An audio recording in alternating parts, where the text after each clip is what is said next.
यहाँ पर हम देखते हैं थ्री फेज ट्रैक्शन मोटर के लिए लाभ क्या है। थ्री फेज ट्रैक्शन मोटर के लाभ हम देखते हैं। तो थ्री फेज ट्रैक्शन मोटर युक्त लोको के डीसी मोटर युक्त लोको की तुलना में कुछ लाभ होते हैं। थ्री फेज ट्रैक्शन मोटर, जिन लोकों में थ्री फेज ट्रैक्शन मोटर होती है उनमें डीसी मोटर जिन लोकों में होती है उनकी तुलना में कुछ लाभ होते हैं। पहला लाभ हम देखते हैं। पहला लाभ क्या है कि डीसी मोटर की तुलना में थ्री फेज ट्रैक्शन मोटर उतने ही पावर के लिए आकार छोटा होता है। इसका पहला लाभ है, आकार छोटा होता है उतने ही पावर के लिए। दूसरा लाभ हम देखते हैं, ट्रैक्शन मोटर में कार्बन ब्रश और कम्यूटेटर न होने से रखरखाव खर्च कम है। रखरखाव का खर्च इस वजह से, क्योंकि रखरखाव खर्च कम इसलिए है क्योंकि इसके अंदर कार्बन ब्रश और कम्यूटेटर नहीं है। तीसरा हम देखें कि फील्ड वीकनिंग सीमा के बाहर डीसी सीरीज मोटर का निर्धारित पावर कम होता है। अगर हम डीसी सीरीज मोटर लेते हैं तो फील्ड वीकनिंग सीमा के बाहर डीसी सीरीज मोटर का निर्धारित पावर कम होता है। तो हमारा पॉइंट आ जाएगा फील्ड वीकनिंग से रिलेटेड कि फील्ड वीकनिंग सीमा के बाहर डीसी सीरीज मोटर का निर्धारित पावर कम होता है। चौथा पॉइंट हम देखें। चौथा पॉइंट है थ्री फेज लोको के मामले में अधिकतम गति तक पूर्ण पावर बना रहता है। तो यहाँ पर अधिकतम गति तक पूर्ण पावर बना रहता है थ्री फेज लोको के मामले में। पांचवा पॉइंट हम देखें, इस लोको के मामले में ओवरलोड क्षमताएं ज़्यादा विश्वसनीय है। क्या? ओवरलोड क्षमताएं। तो ओवरलोड क्षमताएं यहाँ पर ज़्यादा विश्वसनीय है। छठवां पॉइंट हम देखें, इस लोको में पावर रीजनरेशन उपलब्ध है। पावर रीजनरेशन, तो इस लोको में पावर रीजनरेशन उपलब्ध है। रीजनरेटिव एफर्ट अधिकतम गति से गाड़ी खड़े होने तक उपलब्ध होता है जिससे परिचालन योग्यता बढ़ती है। फिर हम देखते हैं सातवां पॉइंट। सातवां पॉइंट है हमारे पास में बल गति की विशिष्ट गिरावट तथा मोटर गति को सिंक्रोनस गति के द्वारा सीमित किए जाने के कारण रेल पथ के साथ चक्के के संपर्क में काफ़ी बढ़ोतरी होती है। इसकी वजह से बल गति की विशिष्ट गिरावट तथा मोटर गति को सिंक्रोनस गति के द्वारा सीमित किए जाने के कारण बल गति की विशिष्ट गिरावट, बल गति की विशिष्ट गिरावट होती है। विशिष्ट गिरावट, बल गति की विशिष्ट गिरावट तथा मोटर गति को सिंक्रोनस गति के द्वारा सीमित किए जाने के कारण, मोटर गति को सिंक्रोनस गति के कारण सीमित किए जाने के कारण, सिंक्रोनस गति के कारण सीमित किए जाने के कारण रेल पथ के साथ जो चक्के हैं, रेल पथ के साथ जो चक्के हैं, रेल पथ के साथ चक्कों के संपर्क में काफ़ी बढ़ोतरी होती है जिससे अनुमेय एक्सल सीमा में अधिकतम ट्रैक्टिव एफर्ट प्राप्त किया जाता है। फिर आठवां बेनिफिट हम देखते हैं इसका, अत्यधिक कम गति को छोड़कर के पूरी गति सीमा में थ्री फेज लोको करीब करीब यूनिटी पावर फैक्टर पर काम करता है। यूनिटी पावर फैक्टर पर काम करता है। अत्यधिक कम गति को छोड़ करके पूरी गति सीमा में थ्री फेज लोको है करीब करीब यूनिटी पावर फैक्टर पर काम करता है। नौवां बेनिफिट इसका देखें हम तो ट्रैक्शन मोटर के कम भार से थ्री फेज लोको अनुस्प्रंग भार कम होते हैं। ट्रैक्शन मोटर के कम भार से थ्री फेज लोको अनुस्प्रंग भार कम होते हैं जिससे ट्रैक बल कम होता है इसमें। तो इसमें क्या होगा, ट्रैक बल कम होता है। परिणाम स्वरूप रेल की घिसाई कम होती है ट्रैक बल कम होने की वजह से, तथा ट्रैक विन्यास में छेड़छाड़ भी कम होती है। किसकी वजह से होता है सब कम? ये ट्रैक्शन मोटर में कम भार से थ्री फेज लोको अनुप्रस्थ, क्योंकि ट्रैक्शन मोटर में कम वेट होता है, कम वजन होने की वजह से ट्रैक्शन मोटर के कम भार से थ्री फेज लोको अनुस्प्रंग भार भी कम होता है जिससे ट्रैक बल कम लगता है। और जब ट्रैक बल कम लगेगा तो परिणाम स्वरूप रेल की घिसाई कम होगी और ट्रैक विन्यास में छेड़छाड़ भी कम होगी।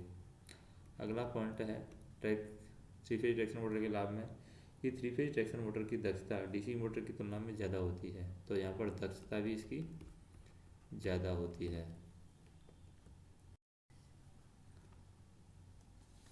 अब हम बात करते हैं थ्री फेज लोको की विशेषताएं क्या हैं। तो थ्री फेज लॉकों की विशेषताओं में हम देखते हैं सबसे पहले थ्री फेज लॉकों के अंदर डिजिटल इलेक्ट्रॉनिक्स पर आधारित वास्तविक ट्रैक्शन नियंत्रण होता है। डिजिटल इलेक्ट्रॉनिक्स पर आधारित वास्तविक ट्रैक्शन नियंत्रण थ्री फेज लॉकों में होता है। दूसरा हम देखें विद्युतीय भार स्थानांतरण प्रणाली इसके अंदर होती है। विद्युतीय भार स्थानांतरण प्रणाली। तीसरा हम देखें इसके अंदर क्या होता है फिसलन विरोधी बचाव इसके अंदर होता है। क्या होता है फिसलन विरोधी बचाव। चौथा पॉइंट हम देखें चौथा पॉइंट क्या है ऑन बोर्ड दोष आंकलन प्रणाली, यानी ऑन बोर्ड पर ही पता चल जाता है क्या दोष आया है, तो ऑन बोर्ड दोष आंकलन प्रणाली है। पांचवा पॉइंट हम देखते हैं सिमुलेटेड परिचालन विधि है। सिमुलेटेड परिचालन विधि यानी अच्छी तरीके से सिमुलेटेड कर सकते हैं, स्पीड को हम एक्यूरेटली मेजर कर सकते हैं, स्पीड के अकॉर्डिंग ब्रेक लगाते हैं तो जितने कम डिस्टेंस में ब्रेक लग जाते हैं, तो वो सिमुलेटेड परिचालन विधि है। एक्सक्लूसिव हार्मोनिक फिल्टर होता है। Exclusive harmonic filter. सातवां पॉइंट हम देखें सातवां पॉइंट है static auxiliary converter. Static auxiliary converter. आठवां पॉइंट हम देखें आठवां पॉइंट क्या है इलेक्ट्रॉनिक्स स्पीडोमीटर। Electronics speedometer. नौवां पॉइंट हम देखें नौवां पॉइंट क्या है इलेक्ट्रॉनिक्स एनर्जी मीटर, जिसे ऊर्जा मापक भी कहते हैं। Electronics energy meter. Energy meter. 10वां पॉइंट हम देखते हैं 10वां पॉइंट क्या है आग ढूंढना तथा चेतावनी प्रणाली। आग ढूंढने का काम करेगा तथा चेतावनी प्रणाली। चेतावनी प्रणाली। 11वां पॉइंट हम देखते हैं 11वां पॉइंट क्या है लो ट्रैक्शन बार प्रणाली। लो ट्रैक्शन वार प्रणाली। 12वां पॉइंट देखते हैं 12वां पॉइंट क्या है कर्मी दल हेतु स्वस्थ वातावरण एवं व्यापक स्थान युक्त कैब। तो कर्मी दल हेतु स्वस्थ वातावरण एवं व्यापक स्थान युक्त कैब। 13वां पॉइंट है इनर्शियल फिल्टर। Inertial filter. 14वां पॉइंट है हमारे पास में इलेक्ट्रॉनिक्स ब्रेक प्रणाली। इलेक्ट्रॉनिक्स ब्रेक प्रणाली। 15वां पॉइंट है हमारे पास में three fold pneumatic brake panel. Three fold pneumatic brake panel. Brake panel three fold pneumatic brake panel. 16वां पॉइंट है constant speed controller. Constant speed controller. 17वां पॉइंट है spring loaded parking brake. Spring loaded parking brake. Parking brake. 18वां point है हमारे पास में overcharge feature. Overcharge feature. Overcharge feature में हम देखते हैं कि ब्रेक को शीघ्र रिलीज करने के लिए बीपी प्रेशर को निर्धारित समय के लिए 5.4 kg पर सेंटीमीटर स्क्वायर के लिए बढ़ाया जाता है। ब्रेक को शीघ्र रिलीज करने के लिए बीपी प्रेशर को निर्धारित समय के लिए 5.4 kg पर सेंटीमीटर स्क्वायर के लिए बढ़ाया जाता है तथा बाद में प्रतिबंधित दर से 5 kg पर सेंटीमीटर स्क्वायर तक अपने आप आ जाता है। 19वां फीचर है 19वीं विशेषता है इसकी इलेक्ट्रॉनिक्स द्वारा नियंत्रित सतर्कता प्रणाली। इलेक्ट्रॉनिक्स द्वारा नियंत्रित सतर्कता प्रणाली। 20वां पॉइंट है चक्कों के फ्लेंज को लुब्रिकेंट करने की प्रणाली।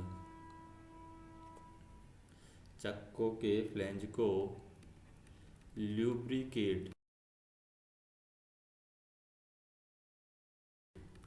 तो हम कह सकते हैं कि चक्कों के फ्लेंज को ल्यूब्रिकेट करने की प्रणाली। और 21वां पॉइंट है अंडर ट्रक में लटके हुए कंप्रेसर। अंडर ट्रक में लटके हुए कंप्रेसर, ये इसकी विशेषता है।